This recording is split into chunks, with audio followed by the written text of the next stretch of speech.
A little bit of intelligence opens up the potential for a kind of suffering that dumb people never have to deal with. And it is the suffering involved with knowing you failed yourself, knowing you were capable of more. Basically what I learned is if you have some amount of intelligence, that's ambition, and you can't ignore it. It's here to stay, I promise you. Every time you try to deny that little flame in you, that's when you have the shitty days. The days you scroll on your phone all day, the days where like you knew you had some work to do and you didn't do it. That shit weighs on you because you know you're capable of more. Right? Call it what you want, call it intelligence, call it shame, but it's there. It's a feature of you. And so it's very important that you don't deny the flame. Here's the real skill that'll separate you from like the deadbeats who never accomplish anything. Choosing to do something without all the data. Every good decision I've ever made has been made on incomplete information because it's just impossible to know all the stuff there is to know about what's behind every door.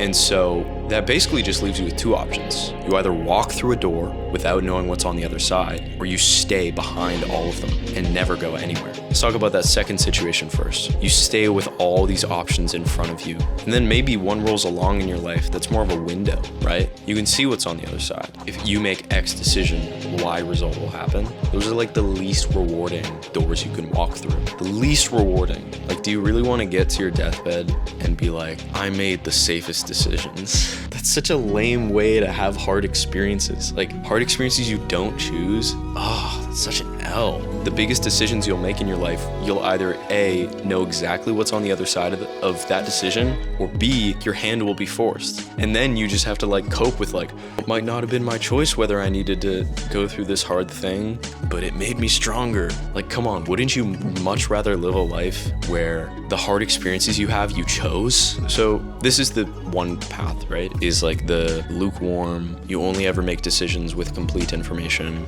And then the alternative is you go through any door, with incomplete information without knowing what's on the other side.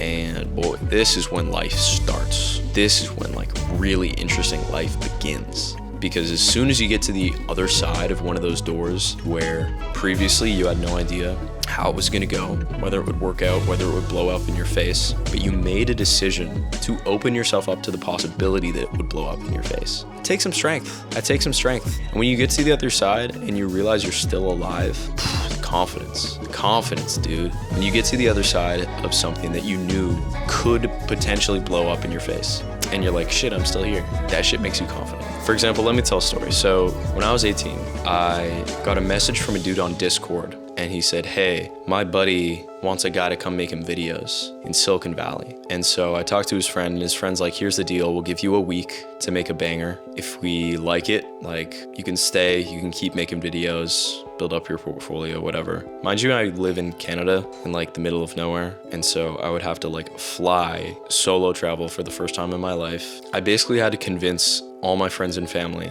that this was a good decision. Had to call my dad, tell him I was quitting my job, flying to San Francisco. Everyone pretty much told me it was like the dumbest thing ever.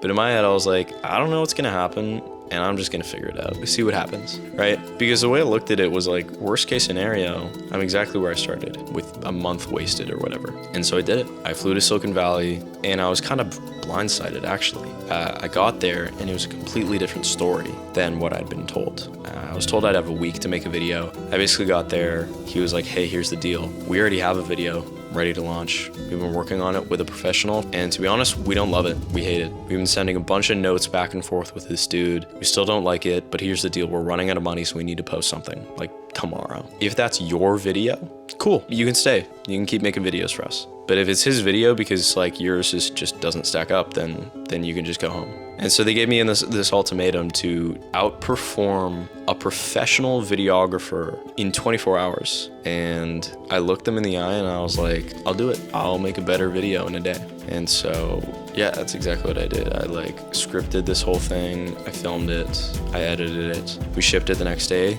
and we got like 250,000 views, and it started my career. Like, it single-handedly launched my career. That's an example of a door I walked through without any idea of what would be on the other side. And it was the best decision I ever made. So I highly recommend it. Like, if you're smart, you just have to walk through these doors. You have to walk through doors that you don't know what's going to be on the other side of them. And if you don't, like your body will viscerally react. Like you'll feel it. Like there's a part of you spending every day feeling like your life hasn't started. If you fall in love with the unknown and you fall in love with jumping into the unknown, then some very good things will happen in your life, because all these bitches growing up, never jumping into the unknown, sitting on their phones all day, only ever making decisions because they know what's on the other side of the decision. They don't do that. They don't have the balls to do it. I think the secret is to make a decision on incomplete information. Okay, bye.